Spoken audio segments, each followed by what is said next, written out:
All right, so as promised, I am going to talk through at least some of my initial thoughts about rest. And you guys can, I don't know, maybe follow along as I try to deal with the burnout that I've been experiencing personally and that we've been experiencing as a family. If you're not sure what I'm talking about, just check the last video and it will explain that. But so I've been a good buddy of mine, Wade, was over last Sunday, and we were talking about rest and just how I felt like, really overwhelmed. We had actually just come off a vacation, and I'm like, I'm dying today. I'm going back. I'm staring down the barrel of going back to work, and our family life starting back up at the end of this vacation. And I just got off vacation. I don't feel rested right now. So anyway, he suggested a guy named John Mark Comer from I think Bridge Church or Bridgetown Church, something like that. So he suggested a sermon series that this guy did on Sabbath, and so I took him up on that, and I went and I watched the first. I've watched the first couple videos on that so far, and I definitely agree with a lot of what he says. We definitely have some differences about the way that we look at certain scriptures, but it has been really great to just to kind of learn from his experiences. Um, a couple of key passages there, biblically speaking, are the last verse in Matthew 11,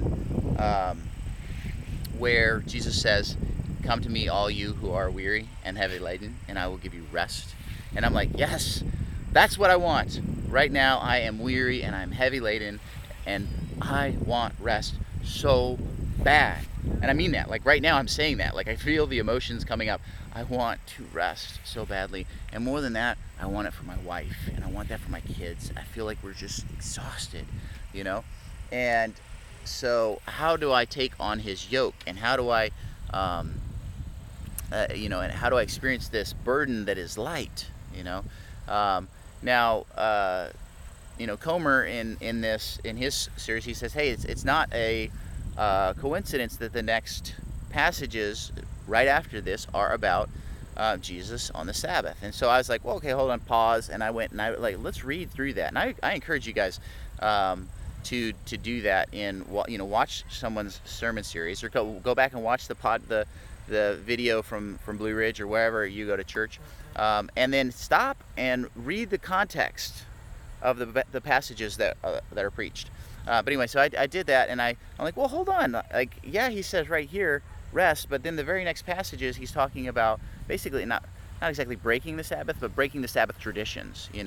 Like they're walking through the field, and the disciples are picking grains and they're like, hey, you're harvesting on the Sabbath, and of course they're just grabbing some grain and eating it, and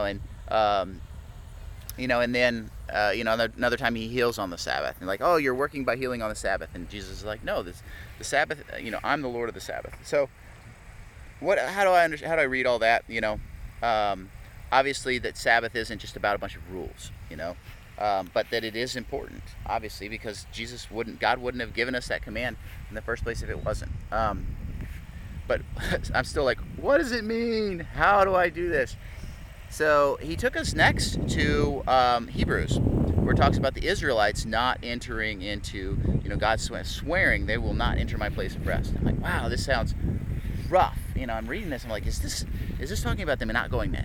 Obviously it was talking about the promised land there, and that was an earthly thing. But then in Hebrews 4, it's talking about believers and being careful that you don't, that you live in a way so that you'll enter God's rest. And I'm like, is this talking about heaven? Like, is this talking about losing your salvation or not being saved, or, And I don't think that that's the case. I think it is talking about living the Christian life in a way where you experience rest, kind of like Moses, right? Obviously, there's no doubt that Moses is going to be in heaven, but he was one of the Israelites that didn't enter into God's rest, the promised land and the rest that was there.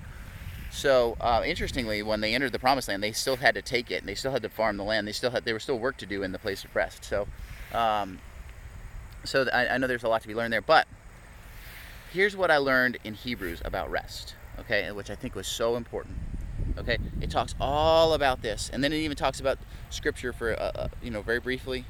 Okay, but all of this about entering into God's rest, and then right at the end of Hebrews chapter 4, it says, let us come. Or therefore, therefore let us come boldly before the throne of our gracious God, right? Where there's mercy. Okay? And so coming to the throne of grace, and I'm like, that's it. That's it. Like, that is the place of rest. That is where I'm going to find the rest that I need. And not just on Saturday or whatever day we might say we're going to try to do our Sabbath, or, if we even try to practice it that literally.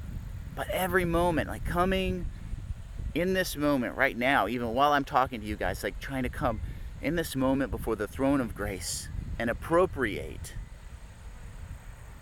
the grace that I need to exist right now so that I can rest. Just crawling up on the lap of God. So let me tell you a story that a pastor of mine told me, one of my favorite stories about any president. During the Cuban Missile Crisis, little Jack Kennedy came busting into the Oval Office, right? And, Bobby Kennedy's there, and like all of these people are there having this big, important discussion about, hey, the world might end any minute if we end up in a nuclear holocaust because we're shooting missiles at the Russians. So the world is closer than it's ever been to destruction. Little Jack Kennedy comes rushing into one of the most important meetings that's happening at one of the most important times in the history of the world. And the assistant, the secretary lady out, she's like, oh, I'm so sorry, Mr. President. And he says, no, that's fine. And he picks little Jack Kennedy up and puts him on his lap. And he says, hey, son, what do you need? What do you need? He stops one of the most important meetings, maybe in the history of the world, to look into his son's eyes as he sits him on his lap and say, son, what do you need?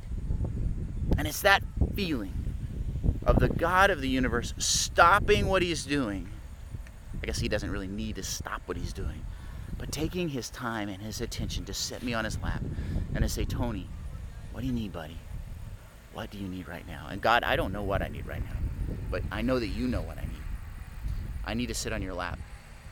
And so that's my prayer for you today. And that's, if you guys want a way to help us out, that's what I would ask you, that you would pray for me. Okay? That God would help me and Laura and the kids to sit on his lap and to rest, and for him to meet our needs moment by moment, all day long. For us to recognize that in that moment, whatever we happen to be doing, that we can rest in the lap of the creator of the universe. Now, this is just the beginning. These are just some of my first thoughts, but I think maybe some of the most important about rest. I'm going to keep reading, or keep studying this and keep reading, and I'll share with you guys whatever, because I know there's going to be some disciplines, some spiritual disciplines that come out of this. But I think this is the overarching theme, is that rest is found on the lap of the throne of grace.